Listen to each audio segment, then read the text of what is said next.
Hi everyone, I'm Justisa and welcome to Dark History of Sweden. In last week's video, I told you that this was the place that started this series. And today is finally the day we will talk about Sankt Lars Asylum.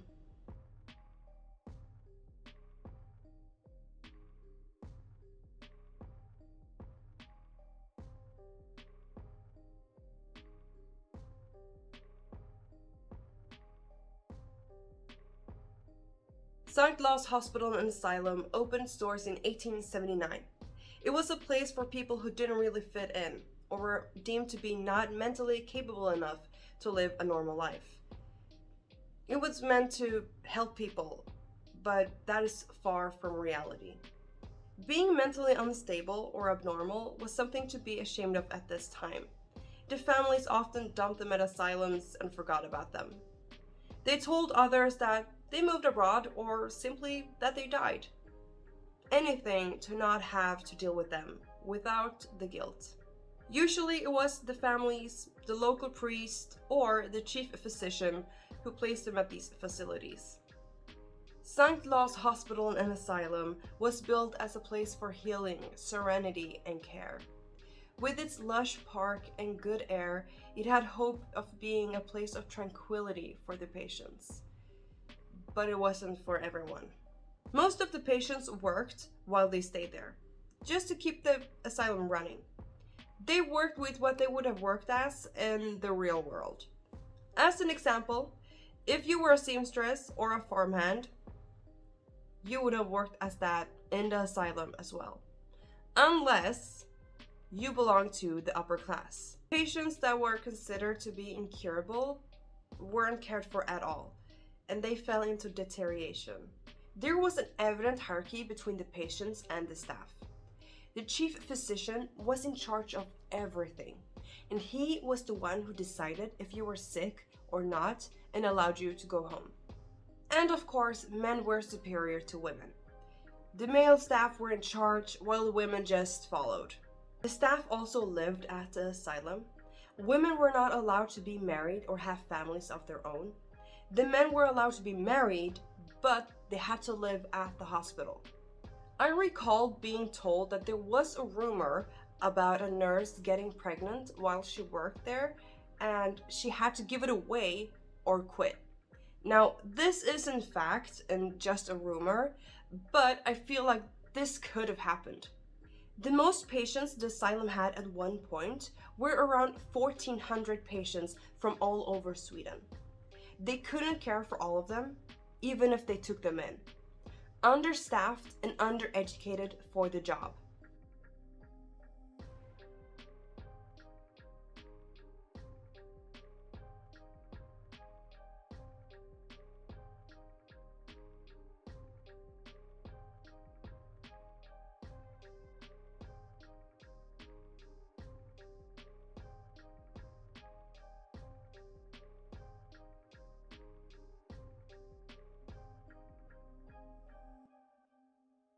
When Sankt Lars was built, they planted over 37,000 different trees, bushes, and flowers in the park. It was believed that good air, greenery, and light would help cure the mentally unstable. Different buildings and their use was divided by gender. Each section had a building for females and one for males. The nicer buildings on top of the small hill were for the rich and influential, who could pay for their stay and treatment. In between those two buildings, the chief physician's house was placed. It was the highest point and a way to show that he was always watching and he was the one in charge. Those who lived here were the only ones who got to enjoy the beautiful surroundings freely, and they didn't have to work. This was more of a retreat for them than an asylum. There is one patient in particular that used it as such, but I will talk more about that in next week's video. These buildings were beautiful, with large rooms for each patient. They didn't have to share rooms. There were also day rooms for daily activities that were beautifully decorated with plants and paintings. If you lived here, you didn't have to work to keep the hospital running. You had maids and servants, as well as nurses, to make sure you were comfortable. A big difference compared to the other patients.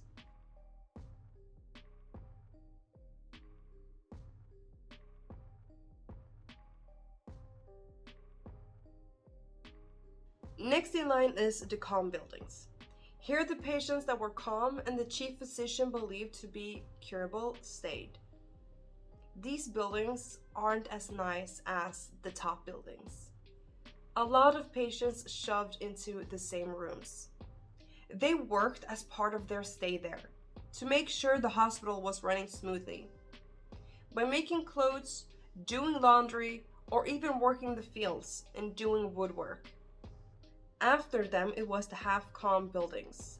Here, the more unruly patients stayed. Patients that the chief physician didn't like or thought to be almost incurable.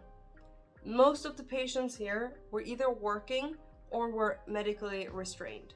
Then there is Stormen, the storm. Here the worst were staying. The patients that were aggressive and too unstable. Some of them worked, but most of them were locked up in their cells, rooms. Lastly, there was Asylum. This was the place for the ones who were deemed to be incurable. Here, the truly forgotten stayed. Most of them were medically restrained at all times. Others just sat there, day in and day out. Asylum ceased to exist in 1910. Like I said earlier, there was a hierarchy between the patients, but the patients themselves didn't instate it. It was made that way. If you were at the top, you lived a good life there because you or your family could pay for it. But that was also the only way you could get there. But if you were in the half-calm building, you could move up into the calm building. And sure, if you were in the storm, you could move up into the half-calm building, but that rarely or never happened. It was usually used as a reward for good behavior.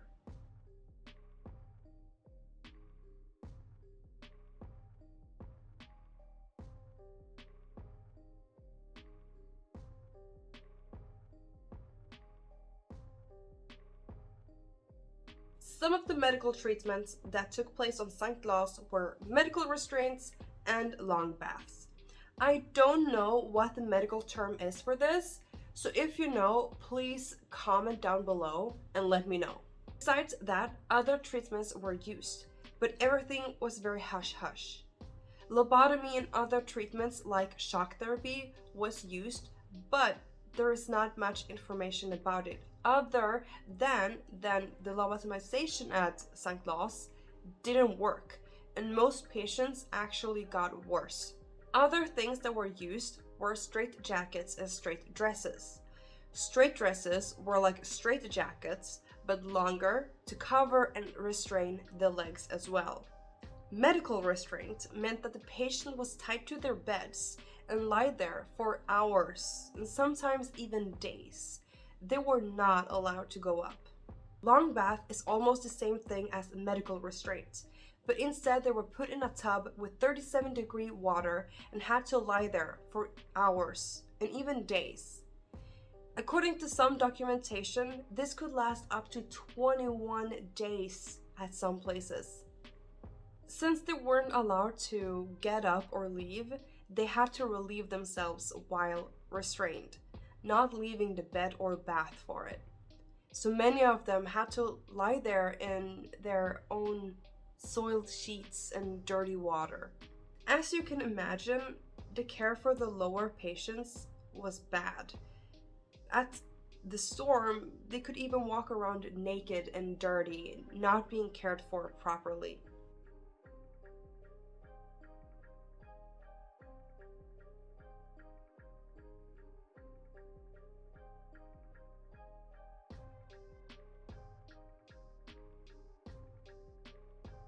Just a 10 to 15 minute walk from the main part of the area, you will find Sankt Lars graveyard, right next to a windmill. Since the patients most often were just left there and the families didn't want anything to do with them, when they died, nobody claimed their bodies. So the hospital had to make sure they were buried. The graveyard was put in place in 1895 because the locals of Lund didn't want mental patients in their graveyards. The asylum used this graveyard until 1951. Then the patients could be buried in proper graveyards, and more families started to claim their bodies. In 56 years, over 2,000 patients were buried there. That's about 40 a year. They weren't given any headstones, only these iron flowers with their patient number and a mark if they were female or male. During some periods, the graveyard wasn't cared for. When the old psychiatric aide went to the graveyard, he found it in a dilapidated condition, with overgrown grass as high as a meter. Worst of all, they found tractor marks that had gone right over the graves. That is why there aren't so many iron flowers. When I went there to film, I saw that the Swedish church has started a restoration of the graveyard, and it will start this year. Hopefully, this will be a beautiful and worthy place of remembrance.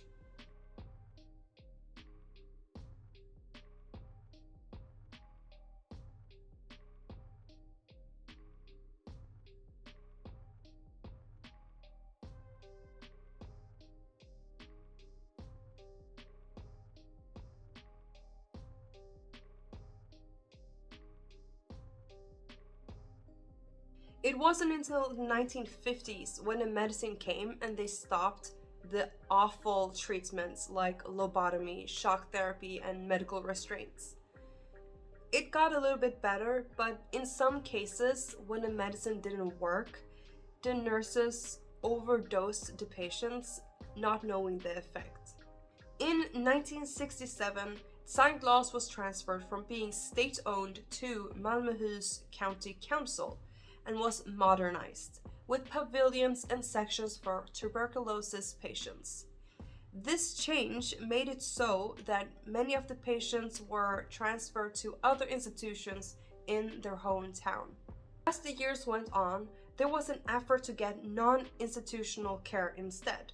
This led to fewer patients and not the same need for the staff to stay at the hospital. The care center opened, and there were a few facilities for mental health, but not the same as it used to be. The care center were active until 2013. 1998, Malmöhus County Council decided to sell Sankt Lars area, and in 2014, Hemsö Real Estate bought it. Now, most of the buildings are schools and offices. All of the buildings are active and in use.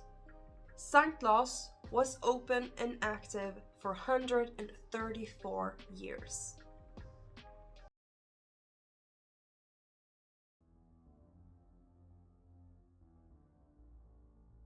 That was all I had on Sankt Lars Hospital and Asylum and its tragic history. Next week, I will talk about some of the patients that stayed there.